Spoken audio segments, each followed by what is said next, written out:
Boa noite. Boas noites.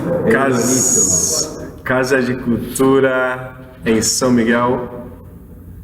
Aqui com essa figuraça, Silvio Ribeiro, grande músico, artista da resistência.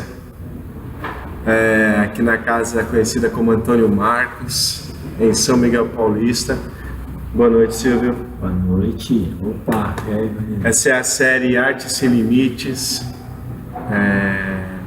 Silvio, grande prazer te receber aqui. Você nasceu aonde, Silvio? São Miguel Paulista. Nossa, que... 1970. Por isso que eu jogo bola pra caramba, eu sou craque de bola, entendeu? Nasci aqui em São Miguel, no hospital aqui mesmo, aqui do lado ali. Como que é o nome desse filme? Sim. Foi aqui, eu sou daqui, nasci aqui. Sim. E eu nasci e fui pra minha casa, que é ali na Vila Progresso. Tipo, sobe a Pires, passa a Cemitério da Saudade, tipo a terceira, a quarta esquerda, e já sai ali na Vila Progresso, perto do colégio, na rua do colégio Padre José de Anchieta. Silvio, você falou que você nasceu aqui. Seus pais são da onde? Meu pai é da Bahia, do sertão da Bahia. Meu pai é de Pilão Arcado. E minha mãe é alagoana. Eu não lembro a cidade que ela é. A gente sempre infelizmente, ela teve um AVC, eu tinha 15 para 16 anos, assim. E aí eu não consegui tirar muita coisa musical dela, até porque eu comecei a estudar música um pouquinho mais pra frente, né? Eu já sempre ouvia. O som dos tambores sempre me chamou a atenção. O que vocês ouviam na sua casa? Mas meu pai, eu consegui tirar dele que ele falou que lá onde ele morava tinha uma rabeca. Tá vendo? Já é um instrumento típico das culturas populares, né? Sim, fortíssimo. Então, na sua casa, a cultura nordestina, ela sempre foi presente? Foi presente, mas em festas, aniversário, que nós somos em 8 irmãos, e aí vinha meus tios também, sempre teve uns forró, umas paradas assim legais. E o meu irmão, que infelizmente ele não está mais aqui, que é o Abraão, ele foi assassinado em 86, numa fita meio louca, confusa, mas chegou a hora e ele partiu. E ele era roqueiro, ele ouvia muito rock and roll. Na minha casa ia hippie, a galera usava gandola. Ele ouvia Black Sabbath, Deep Purple, Led Zeppelin, AC/DC. Chegava em casa aquele monte de cabeludo. Então a sua iniciação artística, ela aconteceu dentro da sua residência, com a sua família? Dentro da minha residência e nos terreiros que tinha próximo de casa. Você frequentava terreiros? Não, porque eu não tinha... Você acompanhava? Eu não entendia essa cultura e a minha família também não me levava para lá, né? Mas também não me levava para outros lugares. Eu ficava ali, era aquela época que as casas eram grandes, tinha quintal, a gente plantava, fazia os corre, mas sempre tinha toques dos atabaques. E você sintonizava? Sempre antenado no som dos tambores. Sempre antenado. E aí depois do rock and roll também abriu a cabeça, porque eu comecei a acompanhar umas bandas de rock na minha quebrada. A banda que eu acompanhei chama... O Batera? Não, cara, olha só que engraçado. E eu conheci uma família de músicos, o Silvinho, o Charles, da banda Equilíbrio Mental. E a banda Equilíbrio Mental participava de alguns festivais e a gente acompanhava, ia de bike atrás dos caras, ia de moto, de motoca. A gente comprou um Chevette, cortamos o teto, fizemos um Chevette conversível, muito legal. Aí na verdade, eu atrapalhava os caras. Os caras tocavam Led Zeppelin, rock and roll, e eu com um bongozinho atravessando as ideias. Os caras, mano, nessa música não tem percussão. Não, mas na outra tem. Aí eles também começaram a me dar uma força. O Silvinho, Alessandro, contrabaixista, o Ney, batera, monstro. E aí era um trio ali de rock que tinham outros convidados também, o Fete, o Brajola, e eu, como eu estava te dizendo, atrapalhava a galera com a percussão onde não tinha percussão. A percussão chegava com você. Chegava comigo, chegava causando no rolê. Aí os caras perceberam isso e falaram, peraí mano, o Silvio tem sensibilidade sonora, vamos ensinar ele algumas músicas. Aí me passaram o blues na batera, que é aquela marcação 1, 2, 3, 4, 5, 6, 1, 2, 3, 4, 5, 6, 1. Pararara, pam, pam. Peguei essa base na batera, aí os músicos queriam tipo um pouco sair do palco, ir no banheiro, fazer alguma correria. Silvião, vem pra batera. Aí eu ponho na batera, Momedão, ó frio na barriga, mas aí você sabe, nós bota carão, a gente toca e é isso. Nós é favela. Aí depois os caras também me ensinaram a tocar contrabaixo. 2 músicas. E foi o Dalton, U2 e Legião Urbana, Que País é Esse? Você curtia esse tipo de rock nessa época? Sim, eu curti pra caramba todas as bandas de rock dos anos 80, com influência dessas bandas dos meninos, eu curti pra caraca rock and roll dos anos 80, cara. Titãs, Ira, Plebe Rude, Paralama de Sucesso, tinha o Lobão, Camisa de Vênus, e também as bandas punk, Cólera, Ratos do Porão, Inocentes, Replicantes, Detesto Piada. Ô Silvio, nessa época, pela emoção que você traz aqui pra gente, foi o momento que você foi se encontrando como pessoa, que você passava a se dedicar mais a essa cena musical com mais alegria. Como é que foi esse momento para você? Foi um momento de muita curtição, de liberdade mesmo? É por ali que eu quero me expressar? Foi por ali mesmo. Eu me encontrei por aí, por esse caminho, né? Porque a gente era muito ousado. A gente fazia festival, nós fizemos o Rock em Vila, tá ligado? Catamos tapume, desenhamos Raul em cima do foguete. O Jair dava maior força pra gente, o mestre de capoeira. Esse festival foi onde? Na Vila Progresso, do lado do Colégio Anchieta. Nossa. Aí depois virou parquinho, aí tinha circo lá, tinha outras coisas. E esse mundo me abraçou, né? Porque antes de eu ir para esse mundo com força mesmo, eu era ciclista. Eu competi pela Federação Paulista de Ciclismo, competi 3 anos e meio. Que é uma outra paixão. Eu sou ciclista, né? Tem até uma tatuagem aqui da coroa da bike aqui. Quer ver na filmagem? Nós pedala, doidão, aí, ó. A coroa da bike aqui, ó. Speed aqui, ó. Só que agora a gente pedala com mais calma, né? Com mais cautela, não tinha tanto... Para você fazer parte de uma equipe, então também você tinha período de treinamento, você tinha uma dedicação a esse esporte. Total. Atleta, na verdade, atleta não pode trabalhar, né? Atleta só treina e faz trabalhos psicológicos, faz trabalho de nutrição, musculação, treinamento, pesquisa, a parte mecânica da bike, jogo de equipe, técnico, era uma coisa muito legal e eu estava numa perspectiva de me profissionalizar e participar de voltas, inclusive teve 2 voltas do Brasil, né? E o nosso sonho era... O ciclismo tem tudo a ver com o ritmo, né? Tudo a ver com o ritmo. A gente pedala no ritmo, a gente reveza, um tá cansado, passa a bola pro outro. Eu sempre convivi em equipe, sempre, em grupo, né? Desde pivete. E o ritmo sempre presente, acompanhando sua vida. Sempre, cara. Sempre acompanhando, equipe.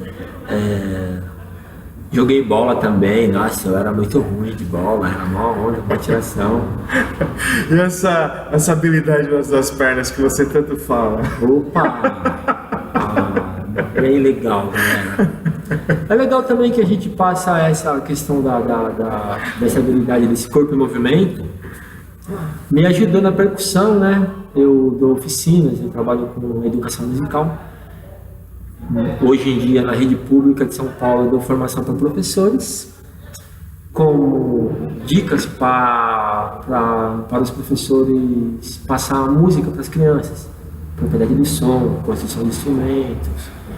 E também trabalho hoje, estou dando oficina na Casa de Cultura de São Miguel Paulista. A primeira oficina que eu dei aqui em São Miguel Paulista foi na Casa de Cultura de São Miguel, com a coordenação do Walter Passarinho, ali na Avenida de São Miguel, em cima da biblioteca, em 2003. Fervia o movimento percussivo aqui. Tinha 3, 4 oficinas de percussão. Eu dava oficina de percussão, o Pedro Peu dava oficina de percussão, o outro amigo dava de batera. Fervia. O Bataquerê também estava em construção, também chegava com a gente. Era muito, muito legal. Nesse período, o Porto de Luanda não existia. O Porto de Luanda, ele foi surgindo. Eu dou oficina desde 99. É uma longa caminhada. Nós montamos em São Miguel um grupo chamado 16 Toneladas. Era o Éder, o sobrinho do Éder, o Éder que tá com a Rebeca. Sim. O sobrinho dele. Éder Fersan. Ele tá na Bahia hoje, foi pra lá. Ele, o sobrinho dele, o Zóio. Vocês eram amigos? A gente virou amigos, amigos. Meus alunos começaram a participar, nós começamos a se conhecer e aí a galera eu no começo eu não entendia muito essa linguagem. A galera vem, os alunos vêm, aprendem, depois eles criam asas e vão montando seus próprios trabalhos, vão viajando. E aí, do 16 toneladas de maracatu, nós montamos aqui. Aí depois eu fui dar oficina em Guarulhos, um projeto bem legal. Depois eu fui para Mogi das Cruzes e montamos Maracatu Boigi, pela Secretaria de Cultura. Boigi chama Rio das Cobras, é um nome indígena. E com isso, quando o projeto lá acabou e eu voltei para cá, para a Zona Leste, Taquera, eu com uma ideia falei, a gente não pode deixar isso no ar e criar um nome. Aí montamos o Porto de Luanda, companhia Maracatu Porto de Luanda, que é uma homenagem para os negros que eram convidados a ir para Luanda, os negros africanos, e eram convidados para ir para a capital de Angola, que é Luanda, passear. Mas era mentira, eles eram para ser vendidos. E aí eles eram ludibriados. Isso, ludibriados. Nossa, que palavra bonita. Isso é zica mesmo. Aí eles eram enganados e aí foi aquelas histórias deles indo para os navios e sendo vendidos. E aí o mestre da dança me falou isso. E eu falei, nossa, tem que fazer uma homenagem para esse povo, né? Para o nosso povo, né, mano? Porque eu não vejo a pessoa pela cor. Eu vejo pela atitude, pelo que ela faz. Nessa época, Silvio, você já estudava, já frequentava maracatus? O maracatu já era uma força que já vibrava dentro de você e você deixou esse maracatu aparecer? Como é que é essa sua ligação com o maracatu? Porque você é um pesquisador do maracatu no Brasil, né? Isso. Como começou foi assim. Eu fui no Hollywood Rock, nos festivais de rock que tinha aqui em 94, 95, 96. E aí eu fui num show, inclusive foi o Robert Plant e Jimmy Page, se eu não me engano, Bob Dylan, o Bobão tocou também. E aí quem foi tocar nesse dia? Chico Sainz e Nação Zumbi. E aí eu achei aquela coisa muito louca, assim, aquelas guitarras pesadas, aquele som rock, meio rock mesmo, com elementos da cultura popular, com figurino de caboclo de lança, com alguns personagens, né, que eles usavam, né? E aí isso ficou na minha cabeça e falei, nossa, que coisa louca, né, diferente. Inclusive eles foram convidados pelo Gilberto Gil para estar nesse festival, nesse Hollywood Rock.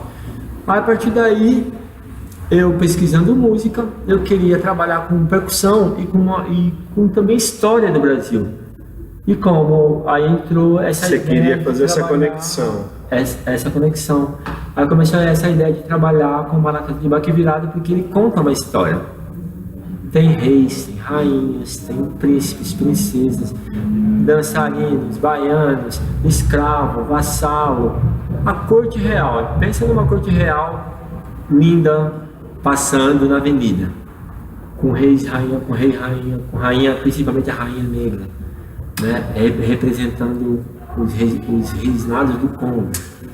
Ô Silvio, você está falando de um maracatu na Zona Leste de São Paulo. Você encontrou resistência, você encontrou apoio?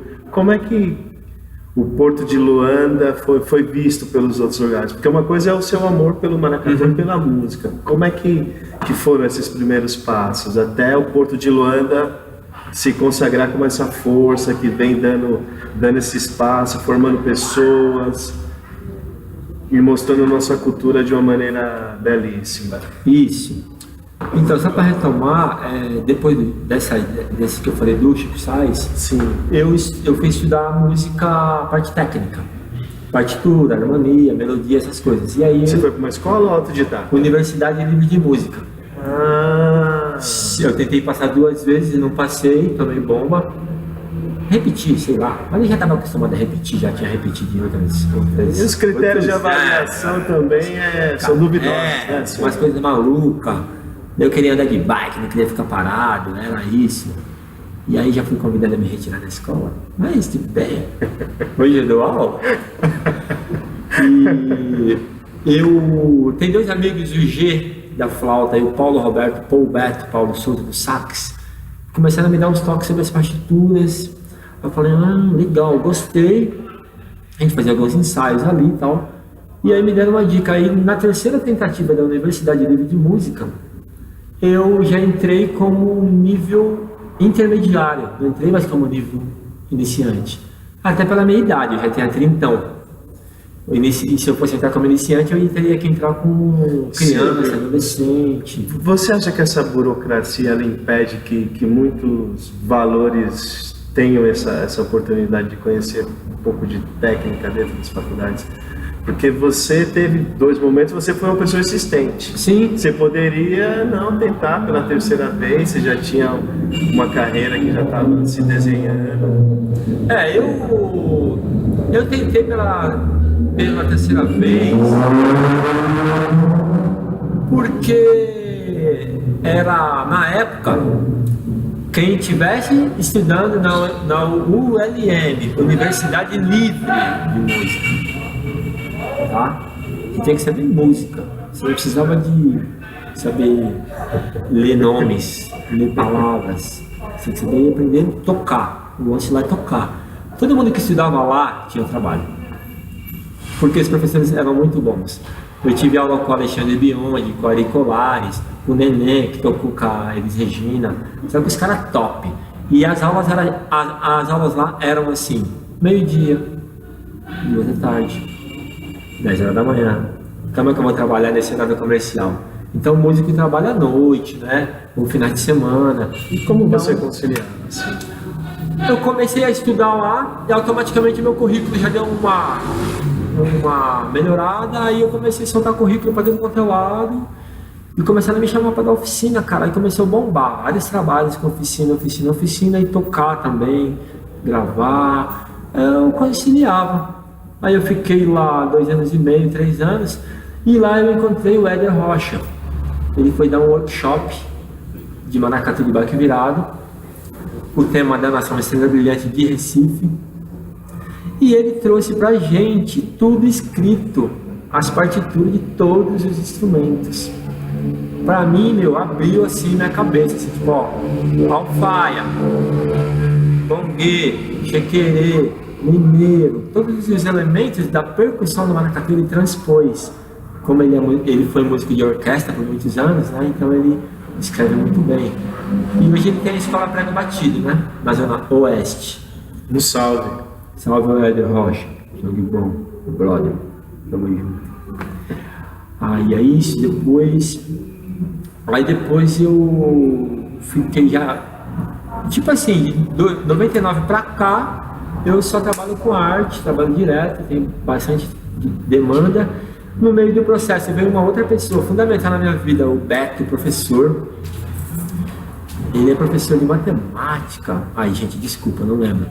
O Beto chegou em mim e falou assim: Silvão, cara, você é um cara firmeza, você tem didática, você aprendeu muito nessa sua caminhada, mas, meu, volta para os estudos, faz uma faculdade, porque aqui, está ligado, mano, quem tem estudo já é difícil, se você não tem formação vai ficar pior ainda. Aí ele me meteu esse chaveco e tal, eu falei, mano, é isso mesmo.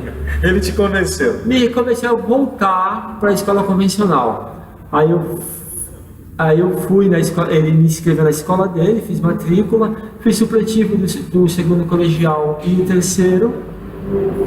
Ele até falou, não, relaxa que quem vai dar aula de matemática para você vai ser eu. Eu falei, sério? Já é. Mentira, não foi ele, foi outro cara. Mas ele queria te ver na ativa, né? Nessa ativa para poder estar no circuito, né, também, secretarias e tudo, porque ele vê esse potencial meu de oficineiro, formador e pedagogo musical também. E aí eu engrenei, fiz supletivo, entrei na Unicastelo e fiz artes visuais, defendi a minha tese com maracatu de baque virado, foi uma puta resistência para a equipe do colegiado, que eles não entendiam o que é essa cultura. Então aí eu impus arte visual, vou defender o maracatu. Para eles ensinar, eles queriam que eu defendesse tipo pintura de tela, né? Como esse de assunto eles só me mostravam artistas brancos. Eu já fiquei meio encanado. Eu falei, mano, cadê os artistas da quebrada, da periferia, né? Aí falou, Silvio, foi muito doido isso, assim, né? E eu, como eu gosto bastante de tambor, de batuque, tenho que valorizar. Essa resistência aí na faculdade, você acha que ela se deve ao quê? Porque a gente está falando de São Paulo, né? Zona Leste. Mas os professores, eles não são daqui, né? Uma grande parte. Eles vêm de outros lugares, são formados em lugares... N lugares. Então, também não tem, né? Eles também não são obrigados a saber, mas assim, desde que ele aceita um trabalho, um TCC, eu vou ser o seu orientador, então ele tem que ouvir e compartilhar. Tanto é que na minha bancada eu falei muito mais do que eu escrevi. E o professor da outra matéria falou, Silvio, por que você não colocou isso no seu trabalho? Aí eu olhei para a professora e falei, ela não deixou. Ficou me retrucando. Silvio, como você vê isso? Por exemplo, assim, o maracatu, mesmo ele não sendo muito divulgado nessas mídias, nessas televisões mais comerciais, é uma manifestação popular muito forte.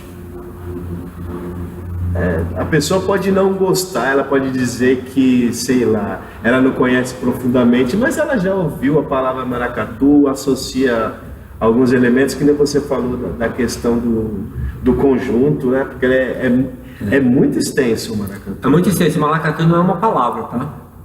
É um código. Tipo, por exemplo, às vezes até é pejorativo. Tá tendo uma briga ali na esquina, não vai lá naquele maracatu lá não, viu? Ou então tá meio esquisito, eu já ouvi pessoas falar, não vai que tá sambado.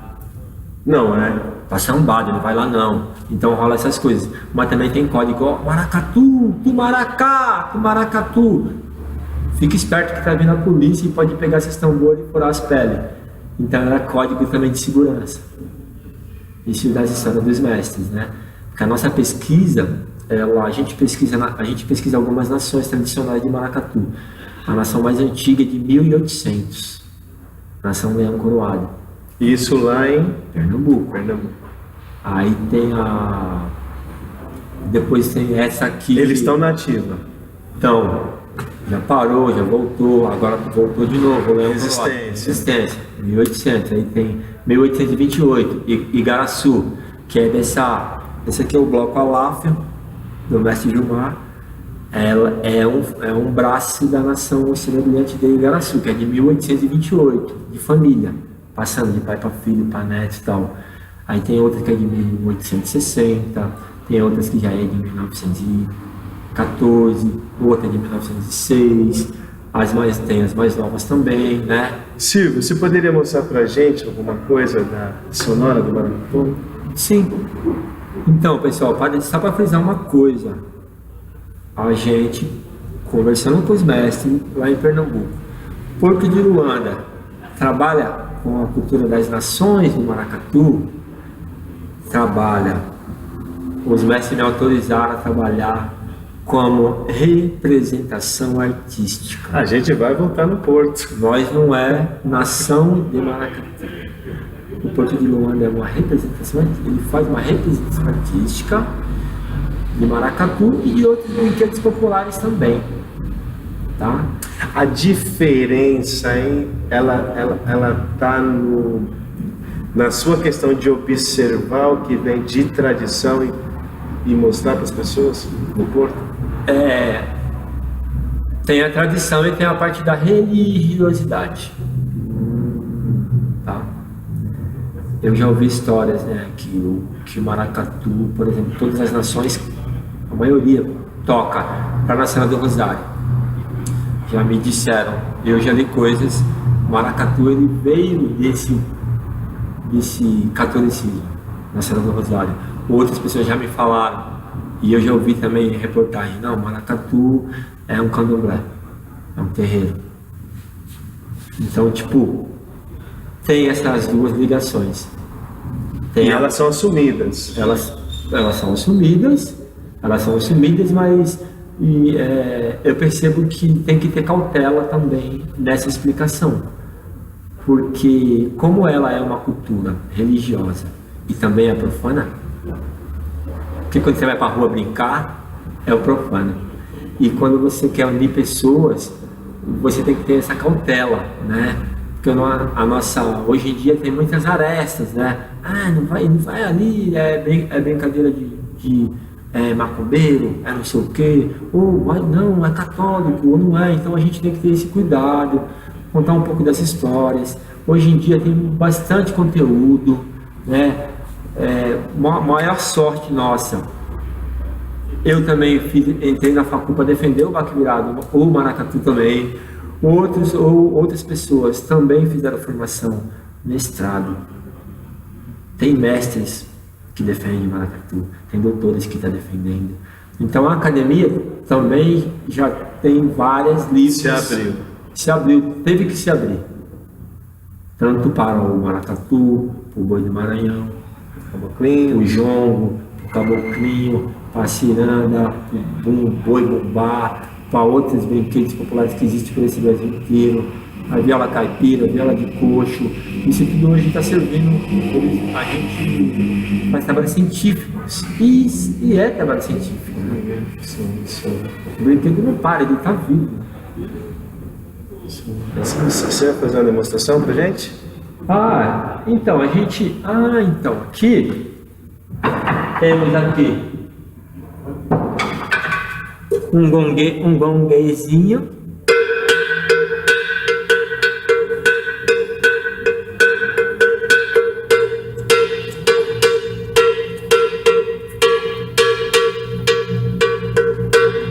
Temos aqui um bombo, essa aqui é a primeira alfaia da nossa companhia de Porto de Luanda. A número 1. Número 1. Essa aqui é de 99. Aprendi a fazer com o Rômulo Nardes e com o alemão do Cora de Pau, 2 mestres. Massa, pessoa fantástica. E aí aqui são as alfaias, os graves.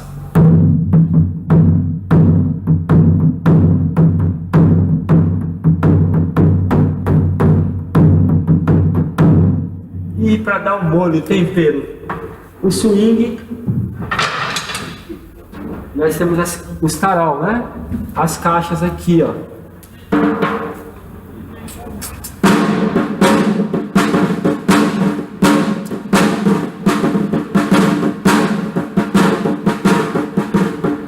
Perceber, ela fala. Maracatu, maracatu, maracatu, maracatu, maracatu, maracatu, maracatu, maracatu. Os tambores conversam. Galera, esse aqui é o Arte Sem Limites. Vocês viram que esse papo aqui rende muito. Então nós vamos fazer um combinado aqui. Eu vou agradecer ao Silvio Ribeiro. Silvio, você também tem alguns apelidos, né? Alguns, eu sou parecido com algumas pessoas. Você vê bem, ó. O Guga, o Barcos, Salve! jogador de futebol, o Sorinho. Salve! Aí me chamaram de Antônio Bandeiras, Salve! Raul, Salve! Ramado, Salve! Marquito. É Salve! tanto nome, que eu já nem sei mais quem eu sou. Galera, E um recadinho? sim, você vai deixar um recadinho, aliás, um recadão. Rapidez. Visitem nosso site portodeluanda.com.br. Vai conhecer a nossa sede, vai brincar com a gente. Vem aqui para Casa de Cultura. São Silvio, Miguel. você topa fazer uma nova entrevista para falar sobre o Porto de Luanda? Fechou. Vamos marcar um dia de ensaio, um dia massa que já vai, leva uma galera, toca junto, pesado, fica show. Tá marcado. Que dia? Arte Sem Limites, Arte Sem Limites com Silvio Ribeiro do Porto de Luanda e muito mais. Artista da resistência aqui da periferia. Gente, confere aí. Daqui a pouco a gente vai deixar um convite com agenda. Fica de olho. Tá pertinho da gente. Vamos valorizar, vamos prestigiar, que é tudo nosso. Uhul. Salve! Gratidão a galera do povo de São Miguel, MPA, Oficina Cultural Luiz Gonzaga, Salve. Casa de Cultura. Salve. Gente, vem. Essa galera faz vocês pensarem. Salve! Uhul! Valeu!